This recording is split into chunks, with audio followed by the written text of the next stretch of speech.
राधे राधे। जय श्री कृष्ण। आप सभी को मेरे इस YouTube चैनल पर हार्दिक स्वागत है, अभिनंदन है।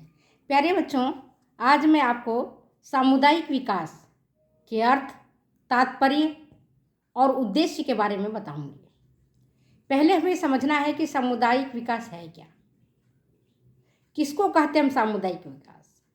ये आपके LT ग्रेड के यूनिट 2 का पहले टॉपिक है, सामुदायिक विकास के अर्थ, तात्पर्य एवं उद्देश्य। तो सबसे पहले हम सामुदायिक विकास के बारे में समझेंगे। क्या है सामुदायिक विकास? तो आप देखोगे तो सामुदायिक विकास दो शब्दों से बना है। एक होता है समुदाय और दूसरा होता है विकास। समुदाय किसको कहेंगे, पहले इसको ये जानना जरूरी है। समुदाय किसको कहेंगे हम?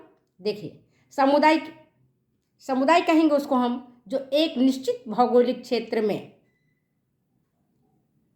लोगों के समूह जो निवास करते हैं, व्यक्तियों के समूह जो निवास करते हैं, उसको हम कहते हैं समुदाय। एक निश्चित भौगोलिक क्षेत्र, जैसे कोई गांव है, कोई प्रांत है, कोई कस्बा है, तो वहाँ के जो निवासी हैं, वहाँ के जो लोग हैं, उन व्यक्तियों के समूह को हम समुदाय कहते हैं। और जिनका खान पान, रहन सहन, रीति रिवाज, धार्मिक आस्थाएं, लोकाचार, इन सभी चीज़ों में समानता देखने को मिलती है, उसी को हम समुदाय कहते हैं। और वे लोग आपस में आपसी वैमनस्य को छोड़ करके, द्वेष वाली भावना को छोड़ करके, सामुदायिक भावना से ओतप्रोत होकर के एक दूसरे की मदद करते हैं और आत्मनिर्भर बनते हैं, स्वावलंबी बनते हैं। इसी को हम कहते हैं समुदाय। समुदाय समझ में आ गया? समुदाय में क्या चीज़ होना चाहिए? 4 चीज़ इंपॉर्टेंट है याद रखने के हिसाब से। पहला है निश्चित भूभाग होना चाहिए। जैसे कोई प्रयागराज का है, कोई आगरा का है, कोई इलाहाबाद का है, कोई जयपुर का है, कोई जोधपुर का है, तो एक निश्चित भूभाग होना चाहिए उसमें, पहला काम। दूसरा है व्यक्तियों का समूह हो। निश्चित भूभाग है लेकिन लोग नहीं है, जैसे जंगल है, मान लो जंगल में लोग निवास नहीं करते, तो उसको हम समुदाय नहीं कहेंगे। समुदाय के लिए निश्चित भूभाग होना और साथ में लोगों का समूह होना जरूरी है। और तीसरा, आपसी वैमनस्यों को छोड़ करके, जाति पाति संप्रदाय, इस सारी चीज़ों को छोड़ करके सामुदायिक भावना से जब ओतप्रोत होकर के व्यक्ति एक दूसरे की मदद करता है और आत्मनिर्भर बनता है, तब हम कहते हैं समुदाय। समझ गए बात को? समुदाय समझ में आ गया। उसके बाद हम आते हैं विकास पर। विकास क्या है, किसको कहेंगे हम विकास? तो देखिए, समुदाय की दृष्टि, ऐसे विकास तो आप सब जानते ही हो। वृद्धि और विकास में अंतर जो आपने इसमें चाइल्ड डेवलपमेंट में पढ़ा है, उसके बारे में तो आपको खूब अच्छी तरह से नॉलेज है। तो अब हम समुदाय की ओर अगर देखते हैं तो हमको समझ में आ गया कि एक निश्चित भूभाग में निवास करने वाले लोगों के समूह, जिनका खान पान, जिनकी रहन सहन, जिनकी रीति रिवाज, धार्मिक मान्यताएं, ये सारी चीज़ें एक दूसरे से मिलते जुलते हैं और जो आपसी वैमनस्य को छोड़ करके, द्वेष भावना को छोड़ करके समुदाय के हित में काम करते हैं और आत्मनिर्भर बनते हैं, उनको हम कहते हैं समुदाय।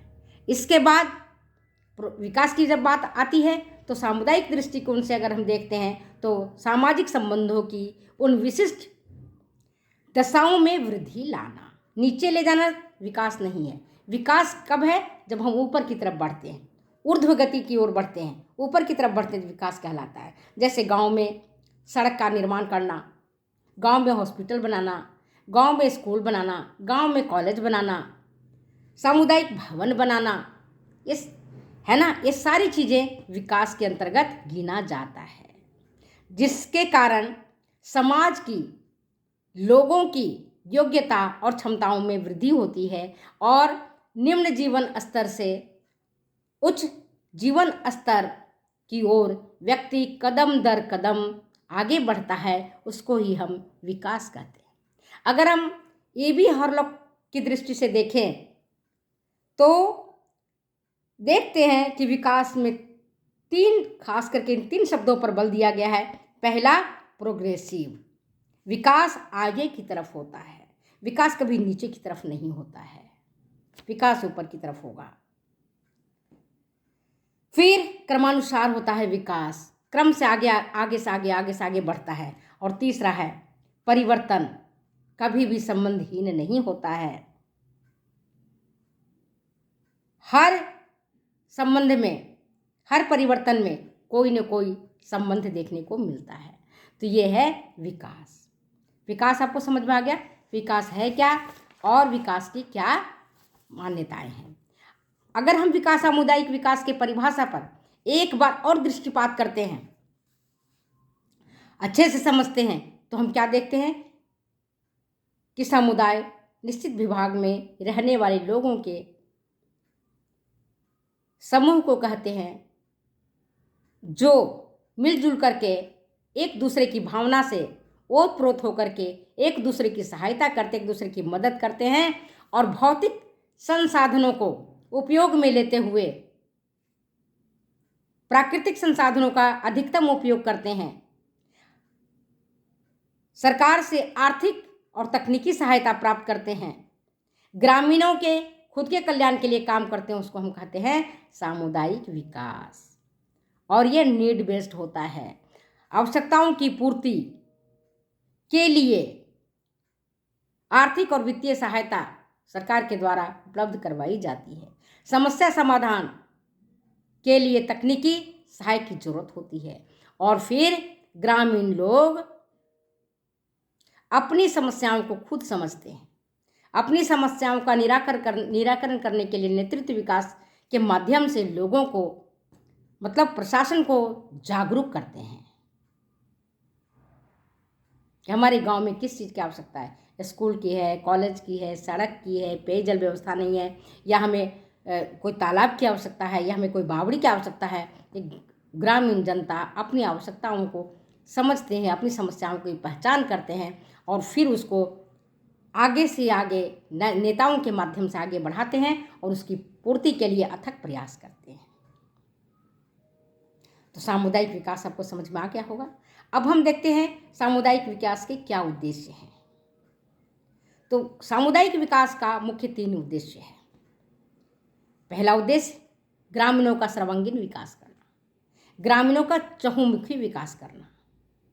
दूसरा उद्देश्य लोगों में सामुदायिक भावना के साथ जीवन जीने के लिए प्रेरणा देना और भावना उत्पन्न करना। और तीसरा है ग्रामीण नेतृत्व का विकास करना। ये 3 मुख्य कार्य हैं किसका, प्रसार, ये सामुदायिक विकास का। वहीं पर वीटी कृष्णामाचारी ने 4 ऑब्जेक्टिव्स बताए हैं किसके, सामुदायिक विकास के।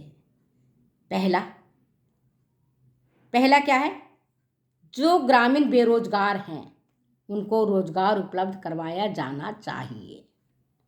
दूसरा, ग्रामीणों का मुख्य व्यवसाय, मुख्य धंधा कृषि है, खेती बाड़ी। वो खेती बाड़ी करके ही अपना धनोपार्जन करते हैं, अपना पेट पालते हैं, अपने परिवार का पेट पालते हैं और विविध रीति रिवाजों को निभाते हैं। तो जो लोग परंपरागत रूप से पिछड़े हुए हैं, पिछड़ तरीके से खेती करते हैं, परंपरागत तरीके से खेती करते हैं, उनको जागरूक करना, उनको बताना कि अगर आप आधुनिक तरीके से खेती करेंगे तो आपका पैदावार अधिक होगा, अधिक फसल का उत्पादन होगा, अधिक आपका आय होगा। उस आय से आप अधिक से अधिक धनोपार्जन करेंगे और अनुपार्जन करके आप आत्मनिर्भर तो बनेंगे ही, परिवार को भी सुखद जीवन व्यतीत करने के लिए प्रोत्साहित करेंगे। क्योंकि आपके पास अगर पैसा होगा, आप जानते हो कि हर काम होता है पैसे से।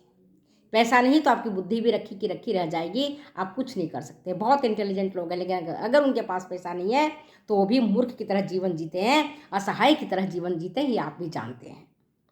तो जो उनकी खेती बाड़ी का धंधा है उसी में उनको आधुनिक तरीके से खेती करने के लिए उनको प्रेरित करना, और उनको केवल प्रेरित नहीं करना, उनको आर्थिक सहायता भी देना, तकनीकी सहायता भी प्रदान करना है। ये सामुदायिक विकास का उद्देश्य है। तीसरा है सहकारिता का विकास करना, कि ग्रामीण लोग एक दूसरे से मिलजुल करके और मेहनत करके एक दूसरे की जब सहायता करेंगे तभी हम आगे की तरफ बढ़ेंगे। तो सहकारिता का विकास करना। और चौथा इन्होंने बताया कि जो भी प्राकृतिक संसाधन है, रिसोर्सेज है, उनका अधिकतम उपयोग करना, अधिक से अधिक उपयोग करना। ये 4 चीज़ें वीटी कृष्णामाचारी ने बताया है। ठीक है, अगर हम सामुदायिक विकास के उद्देश्य पर हम एक बार दृष्टिपात करते हैं तो हम क्या पाते हैं, इनको हम 3 मुख्य भागों में बांट सकते हैं। पहला है आधारभूत उद्देश्य, दूसरा है सामान्य उद्देश्य और तीसरा है विशिष्ट उद्देश्य। आधारभूत उद्देश्य, जैसे एक व्यक्ति का क्या आधारभूत नीड है, बेसिक नीड क्या है, आप सब जानते हैं, रोटी, कपड़ा और मकान। क्या है? रोटी, कपड़ा और मकान। तो रोटी और कपड़ा मकान कैसे होगा? इन 3 चीज़ों के लिए पैसे की जरूरत होगी। रोटी खाएंगे तो पैसा चाहिए, कपड़ा पहनेंगे तो हमको पैसा चाहिए, और छत अपना है तो खुद का रहेगा तो ही हम, पैसा रहेगा तो खुद का मकान होगा, नहीं तो मकान हमारे पास नहीं होगा, हमें झुग्गी झोपड़ियों में वास करना पड़ेगा। तो ये आधारभूत उद्देश्य के अंतर्गत आता है। इसमें 3 चीज़ों को जोड़ा गया है आधारभूत उद्देश्य में। पहला है जो भी बेरोजगार ग्रामीण हैं उनको रोजगार उपलब्ध करवाना। फिर दूसरा है ग्रामीण जनता को भौतिक सुख सुविधाएं उपलब्ध करवाना। और तीसरा है ग्रामीणों को जो उनके पास जो सीमित संसाधन हैं, जैसे थोड़ी सी खेती है, 1-2 पशु हैं, 2-4 बकरियां हैं, 2-4 मुर्गी है, तो जो उनके पास सीमित साधन है, उन्हीं सीमित साधनों को ध्यान में रख करके विशेषज्ञों की मदद से समस्याओं को सुलझाने में मदद करना, ये आता है हमारा आधारभूत उद्देश्य के अंतर्गत। दूसरा हमारा सामान्य उद्देश्य। सामान्य उद्देश्य में क्या आएगा? ग्रामीण जनता, जैसा कि मैंने आपको बताया, कृषि पर, मत्स्य पालन पर, पशुपालन पर उसी से आधारित उनका जीवन चलता है।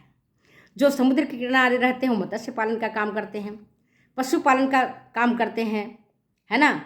और अधिकांश ग्रामीण कृषि और कृषि पर आधारित उद्योग धंधों पर ही आश्रित रहते हैं।